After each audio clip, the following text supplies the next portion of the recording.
only anger kept me going. I can't tell reality from dream anymore, but it seems I have an imaginary editor to help me. She's an old woman in a funeral dress. I call her Barbara Jagger. She's very strict. I'm writing faster and faster. My manuscript is being heavily revised. The edits are getting very aggressive, and each day there's less of me and more of her. I hate it, but I know she's right. She promises me I can save Alice this way. She knows more of this than I do. About the complex incantation I'm attempting. About this place. She's worked with another writer under similar circumstances, Thomas Zane. The genre of the story seems to be shifting. It's turning into a horror story. I'm getting close. I can feel it.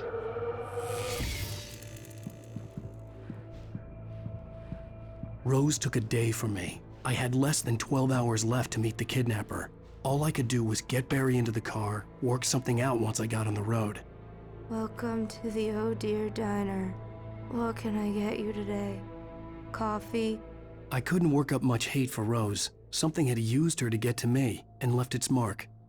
First refill is free.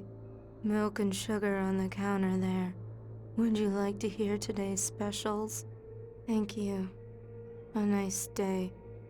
Come back soon. Barry was out of it. He was way too heavy to carry. You're right. I deserve more money. I'm so handsome.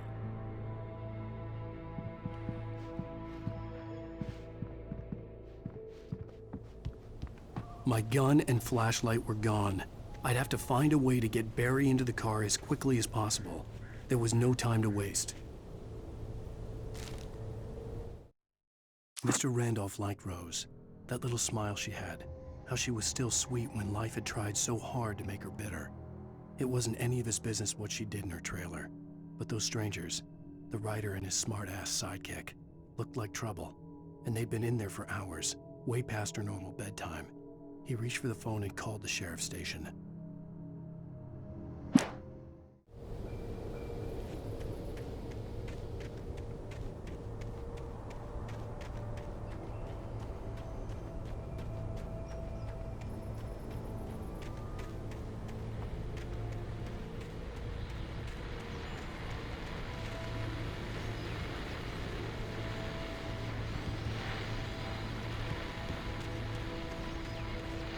I just stepped outside to catch a breath of fresh air. Let me tell you, the weather's getting heavy.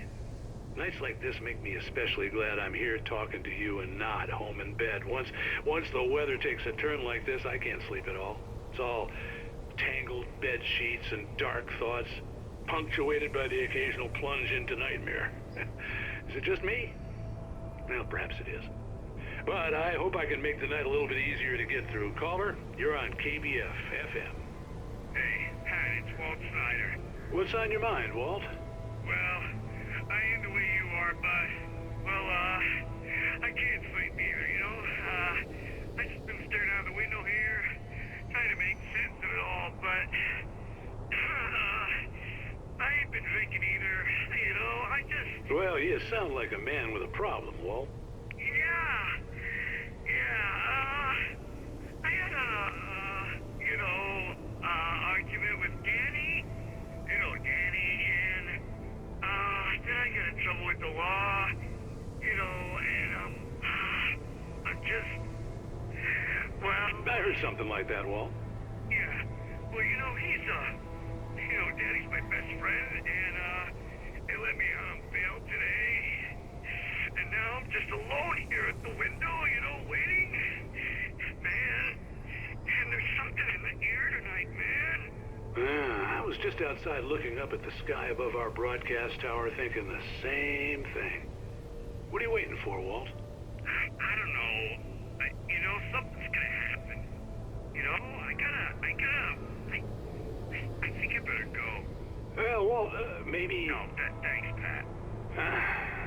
Well, good luck to you, Walt. Hang in there. Let's take a little break, folks. This weather's really something else, huh? How can I be sure?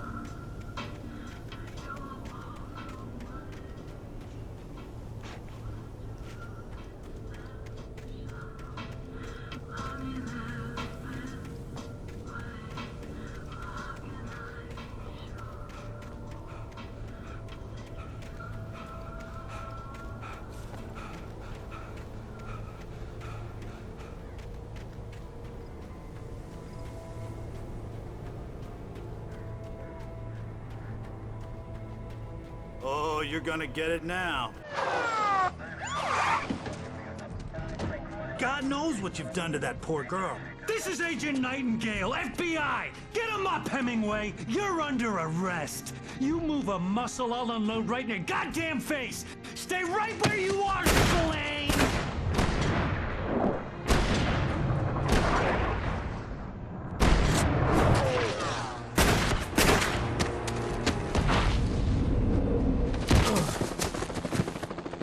What are?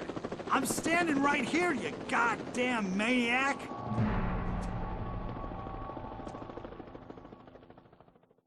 I hated to leave Barry behind, but there was no way I'd miss my appointment with the kidnapper. Give it up, Mr. Wake. Come on. Make it easy on us. Get after him. Don't let him get away. Move it, move it, move it! I'll have your chocolate if you let him get away.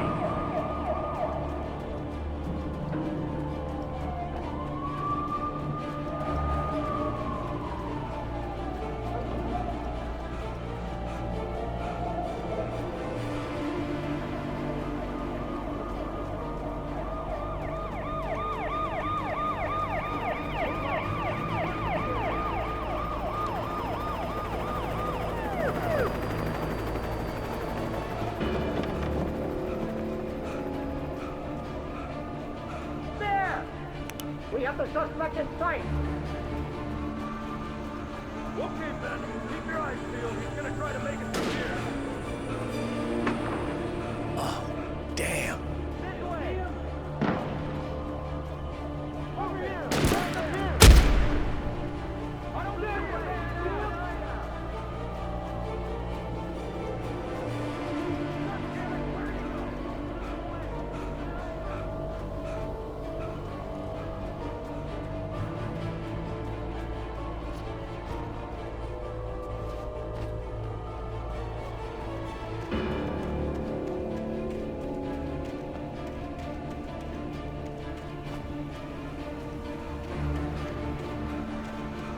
He's gone.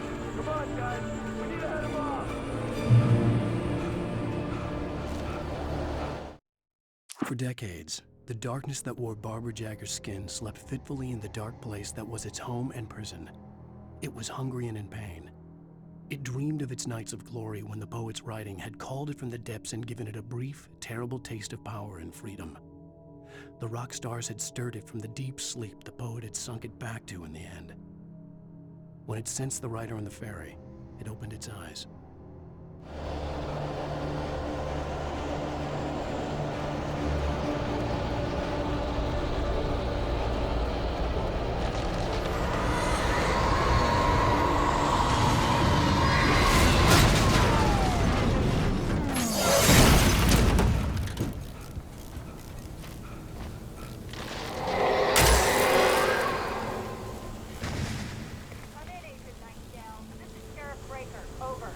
Nightingale, over.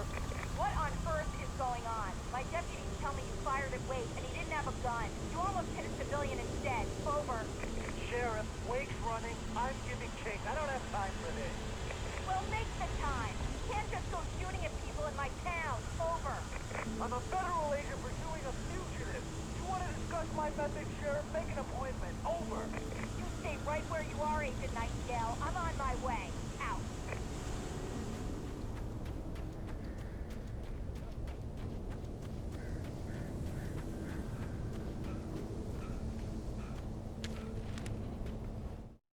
Rose didn't know how the strange old lady got in her trailer, and she looked wrong somehow.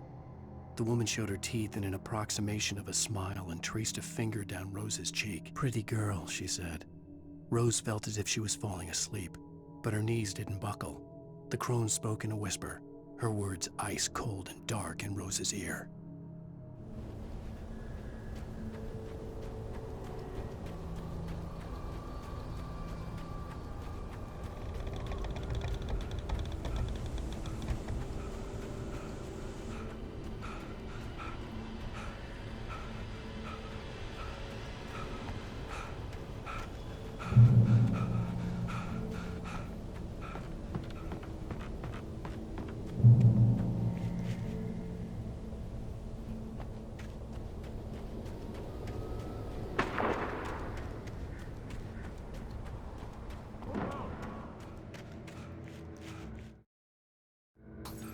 Search the area.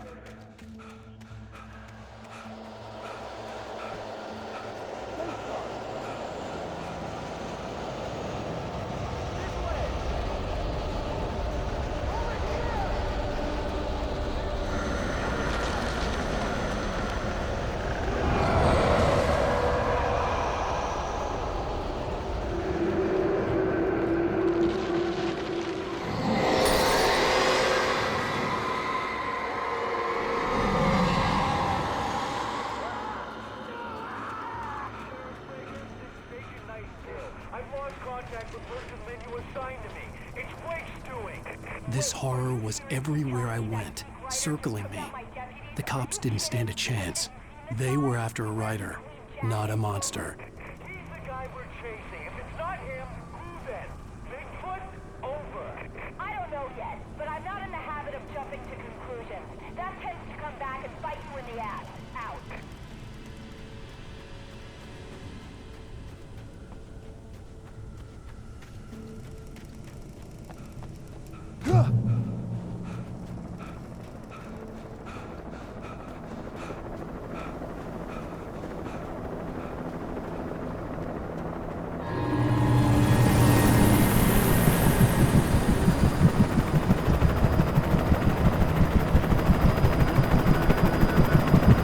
You on the ground. Hold it right there. There's nowhere to run.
This is James. Mulligan, Thornton, come in. Over. Thornton here. James, we got both Wheeler and Rose in custody. They didn't put up a fight or anything. Why, they were... Hey, what are you doing? Come on! Sit down and give me that.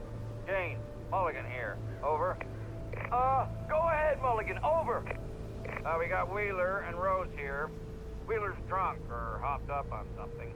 Speaking of which, that Fed had a pretty distinctive whiff of Otis Scotch about him, if you know what I mean. Over. I don't have anything on that, Deputy Mulligan. Over. Well, whatever. Anyway, Rose is just being plain weird here. You better get Doc in to take a look at both. Over. Gotcha. You better get them here quickly. The, Fed's gonna want to interview Wheeler. Over. Oh, yeah, I'll bet he does. Looks like they have a lot in common. Mulligan out.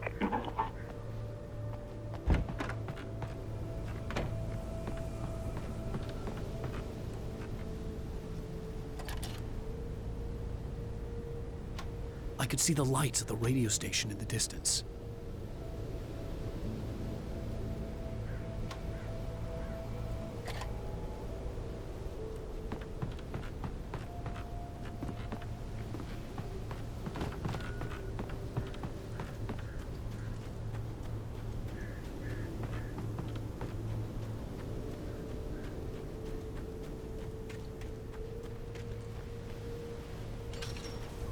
I imagined that the broadcast tower in the distance was part of the local radio station. Maine seemed like a decent guy. Perhaps he could give me directions to the coal mine.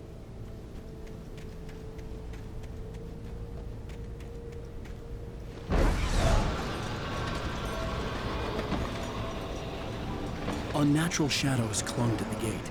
The darkness that was after me was trying to stop me. I wouldn't get through without a light.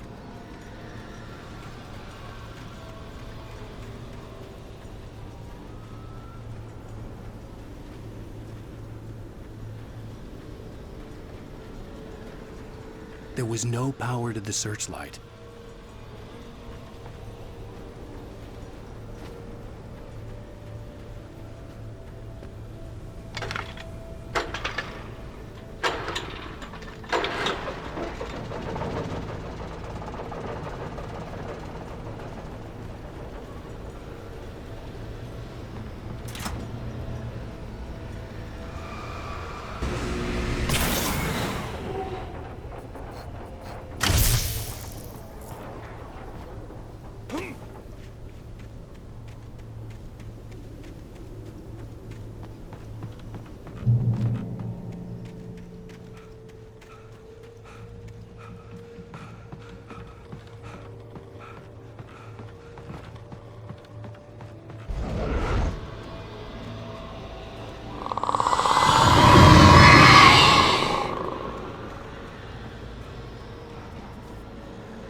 It took me a moment to recognize the flashbang grenades. They were an ideal weapon for my situation. Team 1, come in. Over. Team 1, this is Sheriff Breaker. Report. Over. Team 2, come in. I need a report. Over. Come on, guys. Talk to me. Come in, please. Over.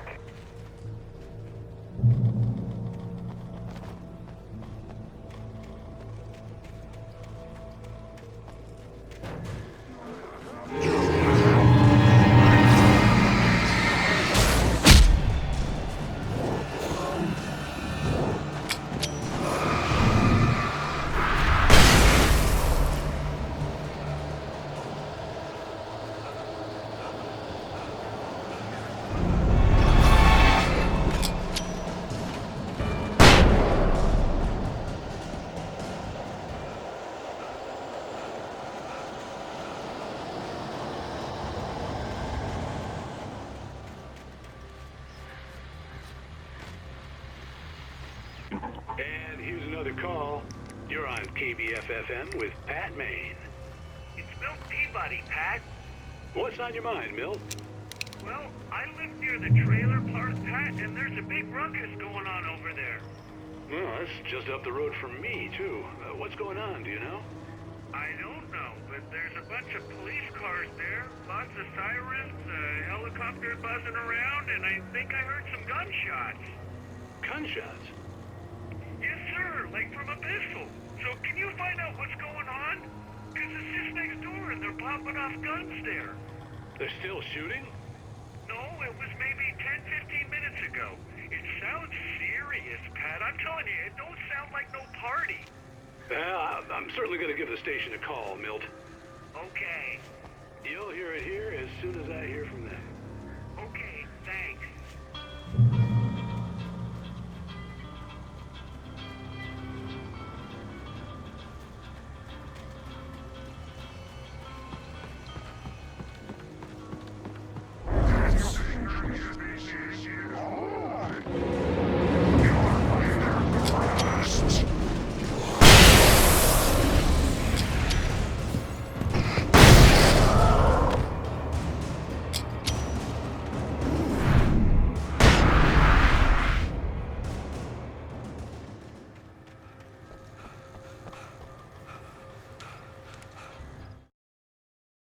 Touched by the dark presence, Rose was lost in a dreamland where everything was drawn in black and gray crayons. The old lady had promised her that all her wishes would come true. She would be Alan Wake's muse. She was smiling so hard it hurt her face. She crushed a bottle full of sleeping pills into the coffee. Deep down inside, she was screaming in terror.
I hoped Maine could lend me a car to get to the coal mine.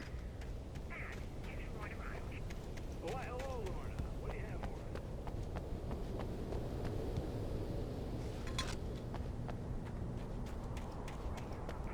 Of course you would have trouble in a place like that. I mean, what do you expect? The sheriff should be helping us normal citizens instead of wasting resources on those people. Well, They'll have to try to sort themselves out. I'm sorry, but my granddaddy settled in Bright Falls in 1911. well, thank you very much for that compassionate viewpoint, Lorna. Oh, here's a little surprise. The famous writer Alan Wake just walked in, folks. I'm going to see if I can talk him into an interview. Come on in, Mr. Wake. Oh, I'm so glad you could find the time to do this, Mr. Wake. Nowhere to run now, Dan Brown. You back away from me. Don't hurt it. Whoa. Everyone calm down. Put the gun down. We're all friends here, right? Cool your jets, Nightingale. We got him. Judas Priest! What the hell's the matter with you? There's a civilian in there.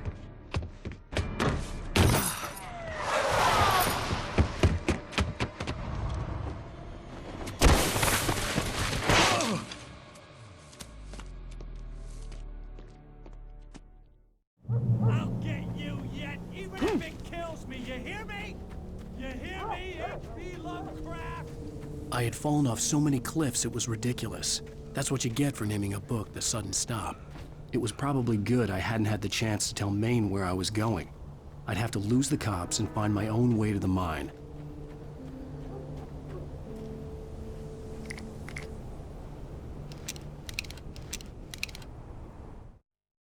Nightingale stared through the broken studio window into the dark woods.